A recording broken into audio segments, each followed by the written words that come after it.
It starts with a blink. Or maybe the moment just before it. I was talking to Sarah from accounting. Just a normal Tuesday morning, complaining about the terrible coffee. I turned to grab my mug, a half second, no more. When I turned back, she was gone. Not just gone from her desk, but gone entirely. The weirdest part, when I asked David where she went, he just frowned. Sarah. Who's Sarah? It wasn't a prank. It was something else. I started noticing it everywhere. A man on the subway, there 1 second, gone the next. A kid in the park vanished while their mother looked at her phone. They don't explode. There's no flash of light, no puff of smoke. They just cease to be. And the world rearranges itself as if they were never there. Their names fade from documents, their faces blur and disappear from photos. It's a quiet, seamless erasure. At first, I thought I was losing my mind. I started documenting everything. Writing down names, taking pictures, but the ink would fade. And the digital files would corrupt. The only thing that remained was my memory. I learned the rules of this silent apocalypse. It only happens when no one is looking. A moment of inattention, an averted gaze, and poof, existence is a fragile thing, sustained only by the act of being perceived. I realized I was one of the few who could remember, maybe the only one. It's because I was looking. Right at them, just before they vanished. My attention was the last anchor they had to this world. I became obsessed. I tried to watch everyone, all the time. But how can one person watch an entire city? The loneliness was crushing. I was a ghost haunting a world of ghosts, the only one who knew how many had been lost. Then I started noticing a pattern. The disappearances were happening faster in crowded places, train stations, busy streets, shopping malls. It seemed counterintuitive until it clicked. It's not about the number of people. It's about the quality of attention in a crowd. Everyone is distracted. We look, but we don't see. We're all just scrolling through life. Our eyes glazed over. Attention, real, focused attention, was the shield. And we had all lowered our shields. I developed a routine. I avoided crowds. I practiced staring without blinking. I filled my small apartment with mirrors, trying to keep myself in my own line of sight. It was exhausting.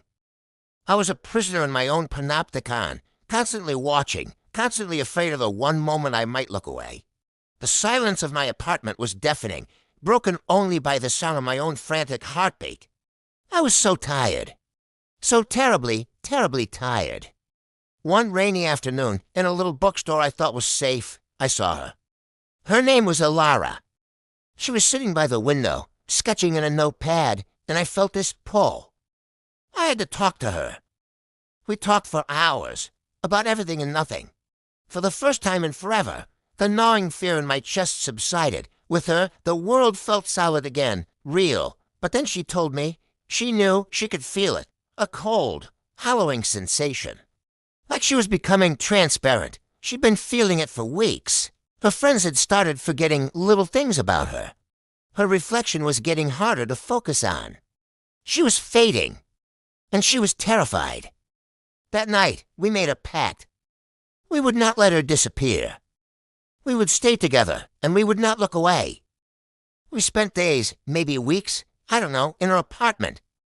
We talked, we held each other, and we watched. We took turns sleeping, one always keeping a vigilant watch over the other. We never let the other person out of our sight. It was the most intense, the most present I had ever felt in my life. In our shared gaze, we found a sanctuary. In watching her, I felt like I was holding the entire universe together. I was in love, and my love was a shield. I thought it would be enough. I really did. We were sitting on the floor, the morning sun streaming through the window. She was telling me a story about her childhood, her voice soft. I was so focused on her face, on the way her eyes lit up when she smiled. And then I blinked. It was just for an instant. A single, involuntary, human instant. When I opened my eyes, the space where she had been was empty. The sound of her voice was gone. The warmth of her presence had vanished. Only the sunlight remained, illuminating the dust motes dancing in the empty air where she used to be. The silence rushed back, and colder and heavier than ever before, I screamed her name, but the sound was swallowed by the emptiness. The world had already forgotten her. I was alone again, the sole keeper of a memory that no one else would ever share. I stumbled home, my mind a hollow echo. I walked into the bathroom, the one room I hadn't filled with mirrors. I looked at my own reflection. My own tired, defeated face stared back.